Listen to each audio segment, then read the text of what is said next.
So last here, the plaster has been and plaster going up. So today I'm going to show you how to put the architraves and the skirting boards on in this room. Let's get started. First thing we're going to need to do is mark out to where we want to put the architraves. Now, just using a set square marking gauge, do 6mm for internal doors, 10mm for fire doors. This is just to ensure that on the back side it'll get past the throw of the hinge.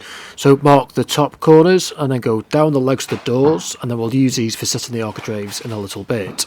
So now just take your architrave, use the marks that you've put in the frame, mark the architrave, and it's a good practice to put a mark of the direction of the cut you need to do, so to make sure you don't forget. And again, the top one obviously needs two outside 45-degree angles. I'm using a miter box and a panel saw, very easy to use, self-explanatory, only a couple of pounds.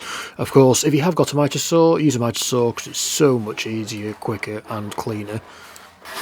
And if you haven't actually got a miter block, or just use your combination square and use it very carefully, making sure not to catch the metalwork with your saw as you cut it. So I've got the Ryobi 18g battery nail gun. It's got the DeWalt battery and a bad adapter on it, really handy. Now I know this is meant to be a budget DIY tool, but I've found this Ryobi airstrike nail to be superb over the years. I've had it for several years now. So I've got 40mm pins in it, just bang about 6 on the uprights, 3 or 4 across the header, and then you also want to pin into the corners to make sure the miters don't move. Of course, you can always stick a little bit of glue in there as well if you wanted to. So of course the nail gun doesn't always sink all the pins in, so just take a nail punch, go over, it's good practice to do this, and just go around, knock them all into place as required. Next up, some lightweight filler, or you can get the stuff you need to mix yourself. Just go all over the miter gaps, if there is any, just rub a bit in there, same with all the pinholes.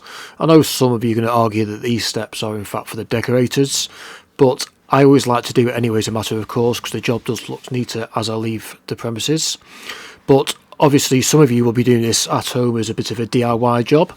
So next is some cork. Just go around sealing the architraves in, just to make sure again all the gaps are hidden and it's nice and tidy. Often you'll see me wear ear defenders when I'm working. This is just because I've got the radio on, or also podcast. Why not go ahead and check out the Wood and Work podcast? It is one that I actually do host. We have guests on all over the week, and we have some really, really interesting guests on. So now these were old existing walls and they've been replastered. So now the plaster is protruding over the edge and the architrave won't sit flush. So just go ahead firstly, mark where you need to cut out, and then we're going to take it to the planer and we're just going to plane it out. This is known as rebating. So just a quick couple of passes and it was done. So now, as you can see, as we've taken that back edge out, it just slides over nicely and it just gives that nice clean finish. If you don't do this, it will make the miters kick out massively. So once it's corked, you can now see, you can't tell at all. It's a nice neat finish. So next up is skirting. Firstly, you want to put a straight flat piece onto the wall. I'm using a low cure foam for doing this. It is normal practice. It's not like your normal expanding foam. And then you just want to put a few pins in to hold it in place while the expanding foam dries. For the internals, we do something called scribing. So to do this, you first mark out, and we'll need to cut a 45-degree angle, and this exposes the actual shape of the skirting board. Once you've done the 45, you want to chase the line around the back of it. This is so you've got a eye line for when you're cutting it, if you're cutting it by hand with the saw. So as you're cutting down the piece, just keep checking the front and the back to make sure you're actually staying on the line that you've drawn. So now you can see the area that's exposed. This will work on any type of skirting board or detail. So that area I've just marked out with the Sharpie, you want to cut out. Also back bevel it by about 10 degrees. Again, if you've got a jigsaw, you can use a jigsaw, but I'm just using a coping saw to show that you don't actually need power tools per se to do this job.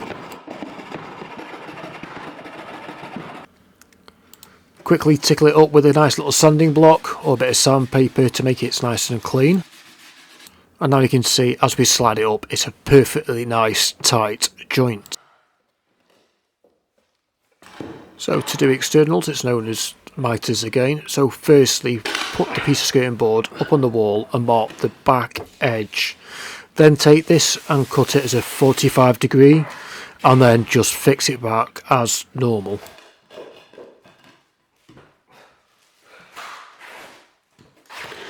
You do also want to put a couple of pins from each direction into the mitre to just make sure the mitre doesn't open up at all as the glue is curing.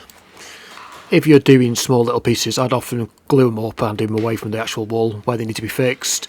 You can either use some wood glue like Gorilla Glue, and then again, once you've got the glue on, just put a couple of pins in the corner from each direction, and this will just hold it in place as the glue is drying.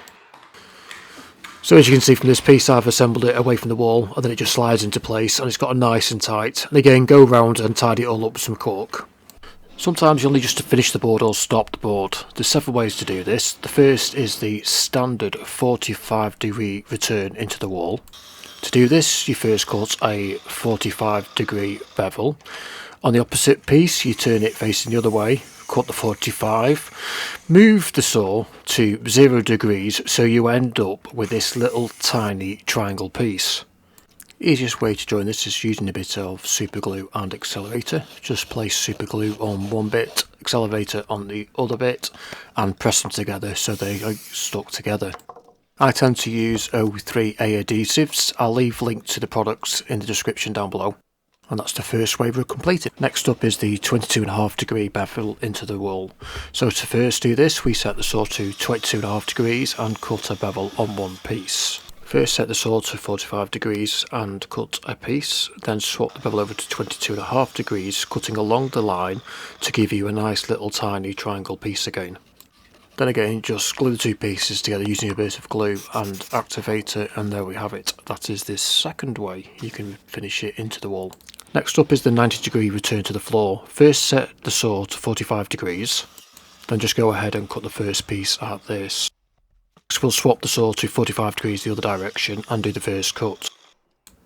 Then alter the saw back to 0 or 90 degrees and cut it so it is again another triangle. And then as before, just glue the two pieces together, and there we have it. That will be the third way you could possibly do it. Last up is this sort of two triangle return to the floor. First set the saw to 22.5 degrees and cut the piece board at this. Again, set the saw to 22.5 degrees, do your first cut, switch the bevel so it's going the opposite direction, and make the second cut so you get a triangular piece. So the skirting board is at 90 degrees on the right hand side. Again, 22.5 on the saw and cut the final triangle. Again, just use some super glue and glue it all into place. So that is just a few ways you can finish off trim to the floor or into the wall. This will also work with like picture rails, dado rails or any sort of trim. Thanks for watching.